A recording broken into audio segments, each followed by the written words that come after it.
पढ़ा था, first law का फिनोटाइपिक रेशियो क्या था? 3:1। और जीनोटाइपिक रेशियो क्या था? 1:2:1। ये ऐसे आपने एपिस्टेसिस के रेशियो भी याद करने हैं। अब देखें, जब हम मेंडल को देखते हैं तो मेंडल की जो अंडरस्टैंडिंग थी वो लिमिटेड थी। मेंडल की अंडरस्टैंडिंग लिमिटेड थी। उसके बाद जो साइंटिस्ट आए उन्होंने वेरिएशंस देखी रेशियो के अंदर, उन्होंने वेरिएशंस देखी, मेंडल ने जो कवानीन दिए थे उसमें थोड़ी सी तब्दीली आई।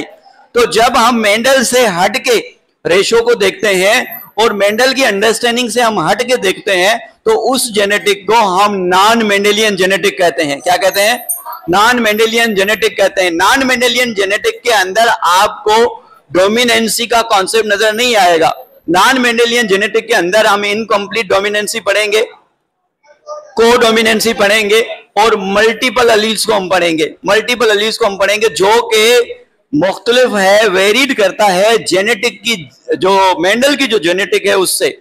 अब देखें, जब हम मेंडल की बात करते हैं तो मेंडल ने बात की है कंप्लीट डोमिनेंसी की। किसकी?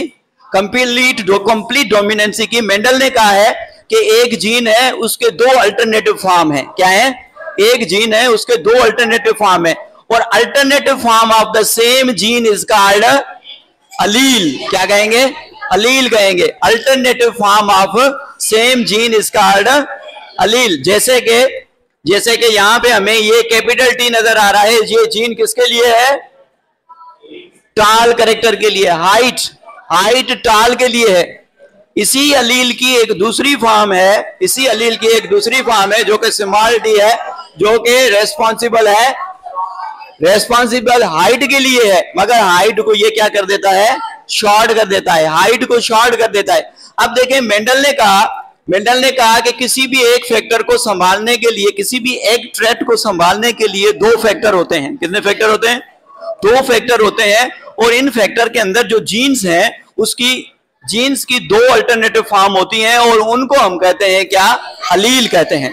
अगर आपसे पूछा जाए कि alternative form of a same gene is called allele, इसको क्या कहेंगे? हम अलील कहेंगे। Alternative form of same gene is called allele. तो जब हम फैक्टर को देखते हैं तो ये जो फैक्टर है कि एक कैपिटल टी है, दूसरा स्मॉल टी है। अब ये जो दो फैक्टर एक साथ हैं, मेंडल ने कहा था कि इसमें कोई एक डोमिनेट होगा और कोई एक रिसेसिव होगा। कोई एक डोमिनेट होगा, कोई एक रिसेसिव होगा। और इसने डोमिनेंसी का कॉन्सेप्ट दिया। इसकी अंडरस्टैंडिंग जो थी वो लिमिटेड थी। आगे जो साइंटिस्ट आए, जब हम बात करते हैं 1889 की, एक साइंटिस्ट था कार्ल कोरेंस ने क्या किया कि जब व्हाइट फ्लावर के प्लांट को रेड फ्लावर के साथ जब क्रॉस पॉलिनेशन करवाई, फर्टिलाइजेशन करवाई, तो प्लांट कौन से आने चाहिए थे इसमें? या तो रेड आने चाहिए थे या तो व्हाइट आने चाहिए थे। इसने देखा कि फ्लावर आ गए, कौन से? पिंक फ्लावर आ गए। तो वहां से मेंडल ने कहा था कि दो जीन्स एक साथ आएंगे, दो फैक्टर एक साथ आएंगे, कोई एक फैक्टर जो है डोमिनेट होगा और कोई एक फैक्टर क्या होगा? रिसेसिव होगा, सप्रेस होगा। इसमें दोनों जीन्स, दोनों फैक्टर जाहिर नहीं हुए, कोई और फिनोटाइपिक कैरेक्टर आ गया। जब दोनों जीन्स जाहिर ना हो और दोनों फैक्टर आपस में ब्लेंडेड हो, मिक्स हो और एक कोई थर्ड फिनोटाइपिक कैरेक्टर आ जाए, now this term is called incomplete dominancy और पार्शियल डोमिनेंसी। इसमें हम बात करेंगे और इसको हम कहेंगे नॉन मेंडेलियन जेनेटिक। क्या कहेंगे?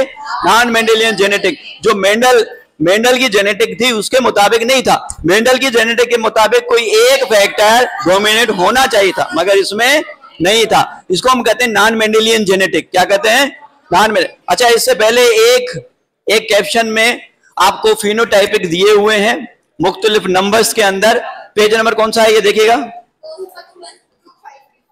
255 में देखिएगा कि आपको फिनोटाइपिक कैरेक्टर दिए हुए हैं। ऐसे ही सवाल आते हैं, फिनोटाइपिक कैरेक्टर दिए हुए हैं, वो कह रहे हैं कि इसमें से आप जीनोटाइप तलाश करें।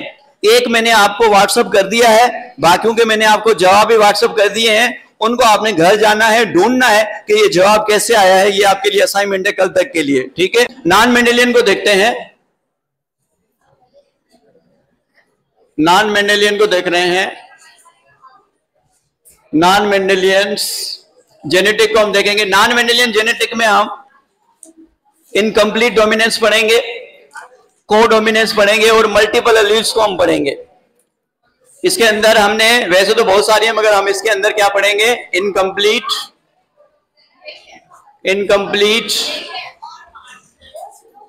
डोमिनेंस और पार्शियल डोमिनेंस। दूसरा हम क्या पढ़ेंगे, को डोमिनेंस पढ़ेंगे। और तीसरा हमने पढ़ना है मल्टीपल एलील को हम देखते हैं। इनकम्प्लीट और पार्शियल डोमिनेंस के अंदर नंबर 1 जो है, नंबर 1 क्या है, इनकम्प्लीट। ठीक है, इनकम्प्लीट डोमिनेंस, या जिसको हम क्या कर रहे हैं बेटा, जिसको हम कह रहे हैं पार्शियल डोमिनेंसी या पार्शियल डोमिनेंस। पार्शियल डोमिनेंस या इनकम्प्लीट डोमिनेंस के अंदर कोई भी डोमिनेट नहीं होता। इसके अंदर phenotypic character, phenotypic expression blended होते हैं और मिक्सिंग होती है। क्या होता है, मिक्सिंग होती है, and they form new phenotype. ये क्या बनाते हैं, ये न्यू फिनोटाइप कैरेक्टर बनाते हैं। न्यू फिनोटाइप कैरेक्टर बनाते हैं कैसे, अब देखें, जब हम इनकम्प्लीट डोमिनेंस की बात करेंगे, को डोमिनेंस की बात करेंगे, इनमें दोनों फैक्टर को हम कैपिटल अल्फाबेट में लिखेंगे। इससे पहले हमने डोमिनेंस पे क्या लिखा था, डोमिनेंस में हमने एक कैपिटल लिखा था और एक स्मॉल लिखा था। मगर यहां पे हम इनकम्प्लीट डोमिनेंस या इसी को हम पार्शियल डोमिनेंस कर रहे हैं, इसके अंदर कोई फैक्टर डोमिनेट नहीं होगा, कोई भी फैक्टर डोमिनेट नहीं है। फॉर एग्जांपल कार्ल कोरेंस ने, किसने, कार्ल कोरेंस ने इन 1889 में 4 o'clock प्लांट है जिसको मिराबिलस जिलापा कहते हैं। मिराबिलस जिलापा 4 o'clock प्लांट से शाम 4 बजे वो बंद ओपन होता है। इसको 4 o'clock फ्लावर कहते हैं। याद रखिएगा कि इसने जो एक्सपेरिमेंट किया था, इसने एक्सपेरिमेंट किस पे किए, 4 o'clock फ्लावर पे। और इसके अंदर 3 वैरायटीज मिलती हैं 4 o'clock प्लांट पे, जिसके अंदर जो फ्लावर हैं 3 अकसाम के मिलते हैं। एक फ्लावर इनके अंदर व्हाइट है, एक फ्लावर इनके अंदर रेड मिलते हैं और एक फ्लावर इनके अंदर मिलते हैं पिंक। 3 अकसाम के फ्लावर इसके अंदर मिलते हैं, जिसको मिराबिलस जिलापा कहते हैं। क्या कहते हैं, मिराबिलस जिलापा। 4 o'clock, याद करिएगा, 4 o'clock प्लांट है जिसके अंदर 3 प्लांट्स मिलते हैं। इस 4 o'clock प्लांट पे कार्ल कोरेंस ने इन 1889 में एक्सपेरिमेंट किया था। इसने क्या किया कि क्रॉस करवाया किसको, व्हाइट फ्लावर प्लांट को किसके साथ, रेड फ्लावर प्लांट के साथ इसने क्रॉस करवाया। अब ये जो व्हाइट फ्लावर है इसको भी इसने कैपिटल आर से लिखा, और जो रेड फ्लावर है इसको भी कैपिटल आर और कैपिटल आर से लिखा। अब देखें यहां पे कंफ्यूजन है कि दोनों कैपिटल आर है, तो जब दोनों कैपिटल आर हम कब यूज करते हैं, कैपिटल इनकम्प्लीट और कंप्लीट डोमिनेंस में। याद रखिएगा, ये पूछते हैं जब दोनों, या तो जब डोमिनेंसी ना हो तो उस वक्त हम कैपिटल अल्फाबेट यूज करते हैं। तो अब देखें दोनों तरफ कैपिटल अल्फाबेट है, तो एक कंफ्यूजन है, हम कैसे पहचाने कि कौन सा फैक्टर किसका है। तो इसलिए हम सुपर स्क्रिप्ट यूज करते हैं। ये भी पूछते हैं कि आप सुपर स्क्रिप्ट कब यूज करते हो। हम सुपर स्क्रिप्ट तब यूज करते हैं जब हम बात करें किसकी, इनकम्प्लीट डोमिनेंसी की और कंप्लीट कोडोमिनेंसी की। कंप्लीट नहीं, कोडोमिनेंसी की जब हम बात करें तो सुपर स्क्रिप्ट यूज करते हैं। यहां पे हम सुपर स्क्रिप्ट 1 लगाएंगे और यहां पे सुपर स्क्रिप्ट हम लगाएंगे 2।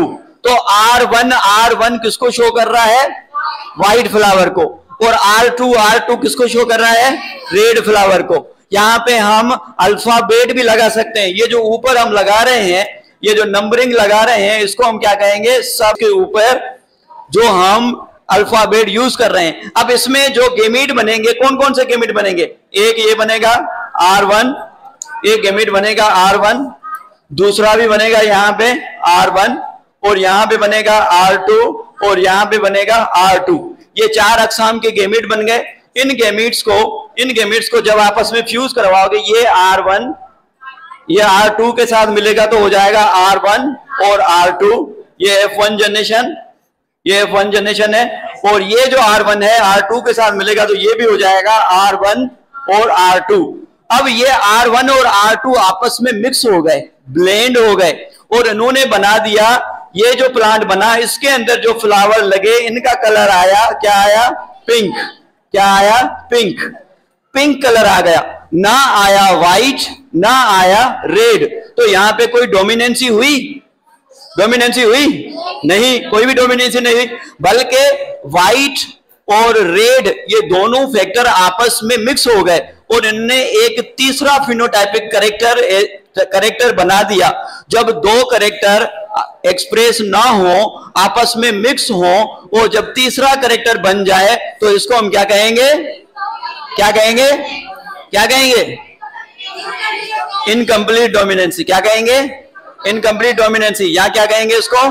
Partial dominancy. क्या कहेंगे? Partial dominancy. अब देखें यहां पे तीन हमारे पास चीजें आई हैं। एक R1 आएगा तो हम कहेंगे व्हाइट है, R2 आएगा तो हम कहेंगे रेड है, तीसरा जो कलर है R1 R2 आएगा तो इसको हम क्या कहेंगे? क्या है? पिंक है। अब इसको सेल्फ पॉलिनेट करके मुझे दिखाएं जल्दी, आपके पास 2 मिनट है। इसको सेल्फ पॉलिनेट करें। हो गया?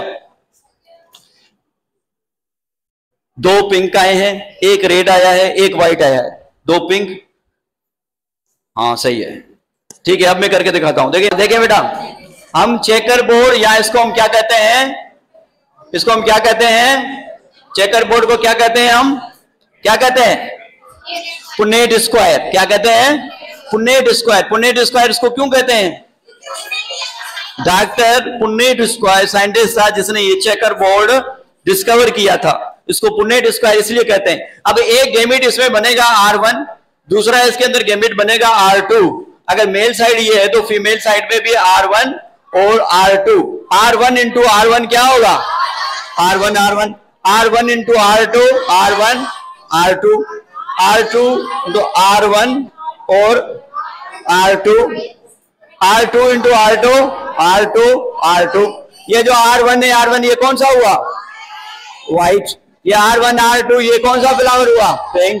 ये भी पिंक हुआ, और ये हुआ रेड। तो आप देखें कि जो व्हाइट है, व्हाइट कितने निकले हैं?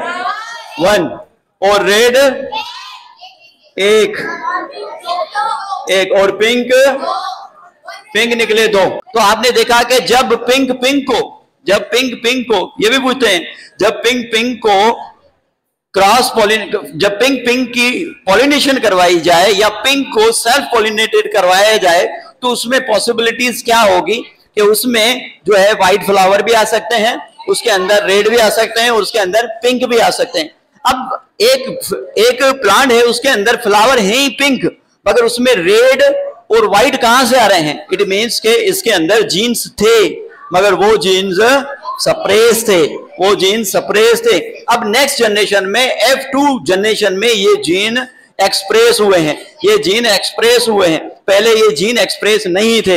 हमारे अंदर भी ऐसे होता है कि कभी कभी आपने ये देखा होगा कि एक हस्बैंड जिसके आंखों का कलर रेड है, उसकी वाइफ, उसका एक ही हस्बैंड होता है, मैं एक ही कर रहा हूं, एक हस्बैंड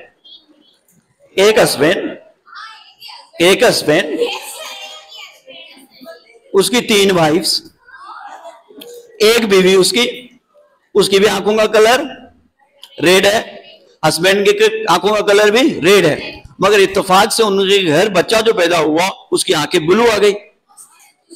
ना अम्मा की आंखें ब्लू, ना अब्बा की आंखें ब्लू।